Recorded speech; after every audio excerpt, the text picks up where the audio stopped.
بسم اللہ الرحمن الرحیم۔ السلام علیکم ناظرین، آپ کو ایک دفعہ پھر اپنے اس یوٹیوب چینل پر خوش آمدید کہتا ہوں۔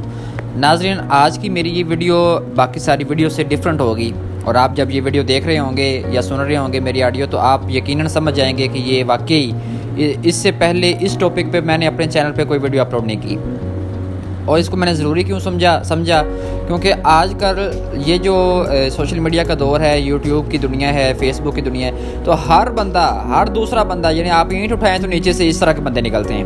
میں بات کرنے جا رہا ہوں کہ آج کل ہر بندہ جو ہے 10 میں سے یعنی تیسرا بندہ آپ کو ملے گا کہ جی میں ملحد ہوں، جی میں امام مہدی ہوں نعوذ باللہ، یا مجھے اللہ تعالیٰ سے ملاقات ہوتی ہے میری، اور اس طرح کے بندے آپ کو یقیناً بڑے ملیں گے۔ میں آج ایک اسپیسیفک میں وقتاً یہ بھی آپ کو اپڈیٹ کرتا رہوں گا۔ میں نے تو بڑی دیر پہلے اس چینل کو دیکھ لیا تھا اور میں سمجھ گیا تھا کہ ان کا کیا نظریہ ہے، لیکن میں نے اس وقت حیران ہو گیا کہ جب ہماری فیملی میں اور ہمارے دوست و احباب میں، ہمارے قریبی رشتہ داروں میں کئی بندے ایسے تھے جنہوں نے ان کے اسٹیٹس لگائے ہوئے تھے۔ یقیناً اس کی کوئی بات ایک اچھی ہوگی تو وہ انہوں نے اٹھا کے اسٹیٹس لگا دیا۔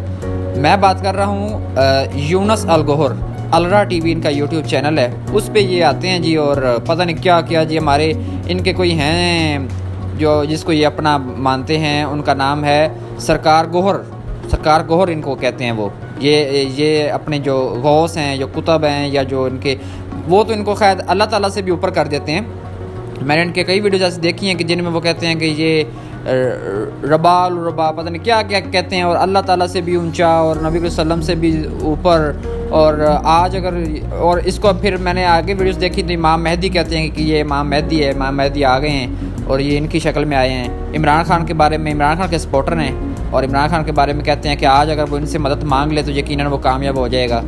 اور اس طرح کے بندے، پھر جب ہم لوگ کوئی نیوٹرل بندہ اس کو دیکھ رہا ہوتا ہے تو وہ کہتا ہے کہ یار دیکھو، یہ بندہ کہتا ہے کہ میں عمران خان کا سپورٹر ہوں، اس لیے عمران خان یہودی ایجنٹ ہے۔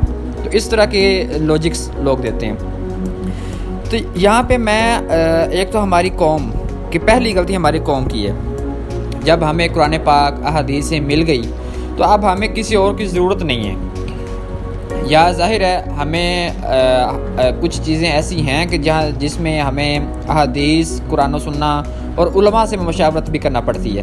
تو جب ہم عالم کو سنتے ہیں تو اب ہمیں یہ کنفرمیشن نہیں ہوتی کہ ہم جس عالم کو سن رہے ہیں وہ کون ہے، وہ کیا کرتا ہے، اس کا بیک گراؤنڈ کیا ہے، اس کے پاس کتنا کو نالج ہے۔ وہ جو باتیں ہمیں سنا دیتا ہے اس کو ہم پلے باندھ لیتے ہیں اور رٹ لیتے ہیں۔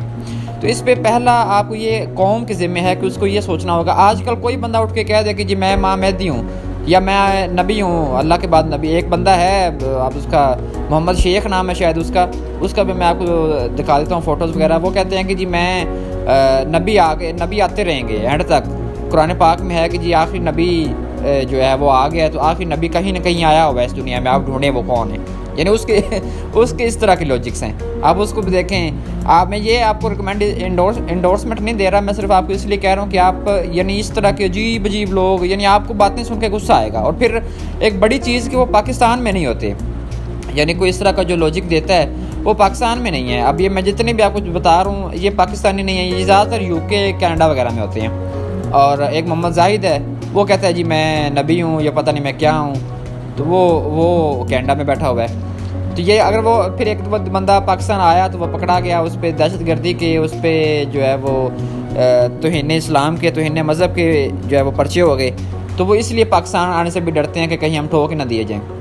اور ہمارے کتنے جو غازی باہر کام کر رہے ہیں، جو گستاخ رسول کو سزا اپنے ہاتھ میں لے کے قانون اور اس کو قتل کر دیتے ہیں، تو یہ ایسے چلتا رہتا ہے۔ تو میں یہاں پہ صرف یہ کہنا چاہتا ہوں کہ پہلی غلطی ہماری قوم کی، دوسری غلطی ہمارے علماء کرام کی بھی ہے، کیونکہ باہر جو لوگ رہتے ہیں ظاہر ہے وہ ہم سے زیادہ اپڈیٹڈ ہیں، ان کے پاس ٹیکنالوجی ہے، ان کے پاس ایکسیس ہے، ان کے پاس۔ ہمیں یہاں پہ جو ہمارے علماء کرام ہیں ان کو صرف وہ ٹریڈیشنل طریقے سے چل رہے ہیں۔ یہاں پہ کچھ ادارے کام کر رہے ہیں، بڑا اچھا کام کر رہے ہیں، جو ساتھ علماء عالم کا کورس بھی کرواتے ہیں، اور ساتھ آپ کو ٹیکنالوجی کے ذریعے، یعنی منہاج القرآن انٹرنیشنل ایک ایسا ادارہ ہے جو 90 سے زیادہ ملکوں میں کام کر رہا ہے، اور نہ صرف وہ آپ کو ایک عالم بناتا ہے، ٹریڈیشنل عالم، بلکہ آپ کے ہر پہلو کو، زندگی کے ہر پہلو کو، ٹیکنالوجی کے حوالے سے، سائنس کے حوالے سے، لاجک کے حوالے سے، آپ کو ہر طریقے سے سکلز جو ہے وہ آپ کی پالش کرتا ہے۔ تو علماء کرام کو چاہیے کہ جو آپ باہر کے بندے تو وہ یوٹیوب چینل بنا کے بیٹھ جاتے ہیں اور اپنی تشہیر کرتے ہیں، اور پھر یوٹیوب چونکہ وہ یوٹیوب کو کچھ خاص پے کر کے یا کچھ ایڈسنس کے ذریعے, کچھ گوگل ایڈس کے ذریعے پے کر کے تو اپنے چینل کو گرو کروا لیتے ہیں. لیکن ہمارے چونکہ یہاں پہ یہ ایسا طبقہ ہے علماء کرام کا, یہ بنی اسرائیل کے نبیوں کے برابر ہیں یہ ہمارے جو اس وقت علماء کرام ہیں, لیکن انفارچونیٹلی ہمارے معاشرے میں ان کو بالکل عزت نہیں کی جاتی, ان کو قدر کی نگاہ سے نہیں دیکھا جاتا, جو کہ بڑے ہی افسوس کی بات ہے. آپ لوگ ان کی عزت کریں, اور ان کو بھی چاہیے کہ وہ اپنے آپ کو ڈیولپ کرتے جائیں. مثلا اگر انہوں نے عالم کا کورس کر لیا, وہ یوٹیوب چینل بنائیں, وہ ٹیکنالوجی کی سیکھیں, وہ کیسے کام کرنا ہے. آپ کو چاہیے آپ ایک سائڈ پہ کھڑے ہوں, ایک سائڈ پہ دوسرا بندہ کھڑا ہو جس کا عقیدہ نہیں ٹھیک, یا جس کا جو کہتا ہے کہ میں ماں مہدی ہوں یا میں آخری نبی ہوں خدا نخواستہ, یا نعوذ باللہ اس طرح کا کوئی کہہ دیتا ہے, تو آپ اس کو ٹکر دینے والے ہوں. اس کے مقابلے میں کوئی بندہ تو آئے نا جو کم از کم اس کو رگڑا لگائے رکھے. اب ہمارا ایک ادھر تھا مفتی مبشر صاحب, ان کا ایک ختم نبوت کا چینل تھا, ایک چینل ان کا پہلے ڈیلیٹ ہوا, ان کے پیچھے قادیانی. مجھے بتائیں عوام کو, میں دوبارہ وہاں پہ آتا ہوں, علماء کرام کا تو ایک ہے ہی, علماء کرام تو ہر بندہ عالم نہیں ہے, علماء کرام تو لمیٹڈ سے ہیں جن کے پیچھے چلا جائے, جن کو سننا چاہیے. علماء کرام تو ویسے بڑے ہیں, لیکن لمیٹڈ علماء کرام ایسے ہیں کچھ جن کے عقیدے ٹھیک ہیں, جن کو سننا چاہیے.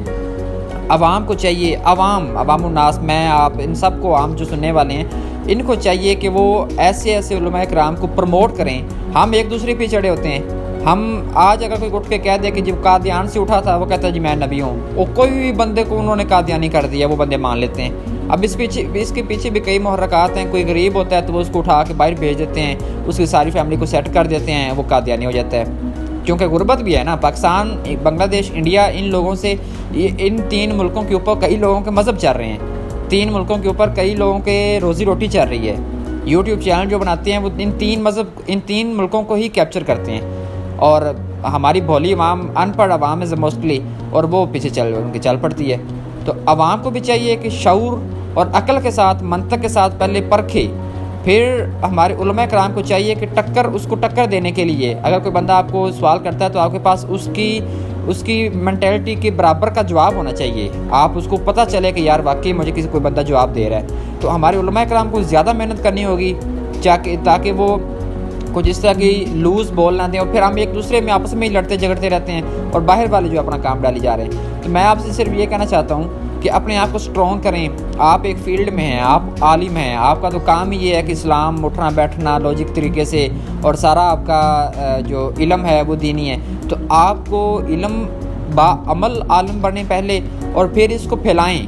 جو آپ کے پاس حقیقت ہے اس کو آپ یوٹیوب کے ذریعے یا سوشل میڈیا کے ذریعے اس کو اویئرنیس دیں لوگوں کو کہ یار یہ بات سچ ہے, یہ جھوٹ ہے. ڈاکٹر طاہر القادری کی مجھے ایک باتیں بڑی پسند ہیں. وہ کتاب لکھتے ہیں, کوئی بندہ یہ نہیں کہہ سکتا یار یہ کتاب انہوں نے اپنے پاس ہی لکھی ہے. یعنی ہر جو بھی آیت ہوگی, جو حدیث ہوگی, اس کے نیچے لاجیکل جواب ہوگا, اس کے نیچے حدیث کا یا آیت کا حوالہ ہوگا. پھر ان کے جو آپ لیکچر سنیں گے ویڈیوز میں, ان کے نیچے ان کی آیت کے جو آیت نمبر ہوگا وہ چل رہا ہوگا, آیت چل رہی ہوگی, حدیث جو ہوگی حدیث نمبر چل رہا ہوگا, حدیث چل رہی ہوگی اس کا, یعنی ود ریفرنس. ہم میں سے کئی لوگ ایسے ہیں جو صرف قصے سنائی جا رہے ہیں, لیکن لوجک کے ساتھ بات کریں, ود ریفرنس بات کریں, تاکہ اگلے بندے کو موقع ہی نہ دیں کہ وہ کچھ اس طرح کے ہمارے لوگوں کے اندر گھس کر اور جو بے نامی مسلمان یا دھکے سے مسلمان بنے ہوئے ہیں. تو اس لیے آپ کو محنت کرنی ہوگی علماء کرام کو, اور قوم کو, عام جو لوگ ہیں ان کو آنکھیں کان کھلے رکھنے ہوں گے کہ ہم نے کس کے پیچھے چلنا ہے اور کس کے پیچھے نہیں چلنا. میں اگر مجھے کہتے ہیں تو میں آپ کو ریکمینڈ کروں گا 3-4 لوگ. سب سے پہلے میں آپ کو ریکمینڈ کرتا ہوں, اب کوئی لوگ ایسے کہتے ہیں کہ یار آپ ساروں کو سنیں, جو اچھی بات کہہ دے اس کو آپ اڈاپٹ کر لیں, جو بری کہے اس کو نہ کریں. لیکن میں اس حق میں بھی نہیں ہوں. آپ چند ایک لوگوں, میں آپ کو 2-4 لوگ بتاتا ہوں. ڈاکٹر طاہر القادری سب سے پہلے, جن کو میں بھی سنتا ہوں اور ان کی بڑی مقام ہے ایک. وہ الگ بات ہے کہ پاکستانی ان کو کس حوالے نظر سے دیکھتے ہیں. وہ ان کا ایک جامعہ مصر کے جو لوگ ہیں, جامعہ الازہر کی مصر کی جو یونیورسٹی ہے, اس کے لوگ ڈاکٹر طاہر القادری سے ڈگریاں لیتے ہیں کہ یار ہم نے یہ بات آگے کرنی ہے, کیا ہمیں اجازت ہے. یعنی ان کا یہ مقام ہے. پاکستان میں لوگ ان کے مناسب سے عزت کرتے ہیں. پھر پیر رضا صاحب مصطفی ہیں, پیر اجمل رضا قادری ہیں, یعنی اس طرح کے لوگ ہیں. اور یہ بھی ڈاکٹر طاہر القادری اور ان کے سارے صاحبزادے جو ہیں وہ تو PhD اسکالر ہیں. یہ پڑھے لکھے تو ہوں گے, پیر رضا صاحب مصطفی صاحب یا پیر اجمل رضا قادری صاحب یا سلطان محمد علی صاحب ہیں سلطان ادھر سلطان باہو رحمۃ اللہ علیہ کی جو گدی ہے. پھر اور اس طرح کے جو پڑھے لکھے لوگ ہیں جو لاجک کے ساتھ بات کرتے ہیں ان کو فالو کریں. مزید اس طرح کی انفارمیٹیو ویڈیوز جاننے کے لیے ہمارے چینل کو سبسکرائب کریں, بیل کے آئیکن کو لازمی کلک کریں. شکریہ.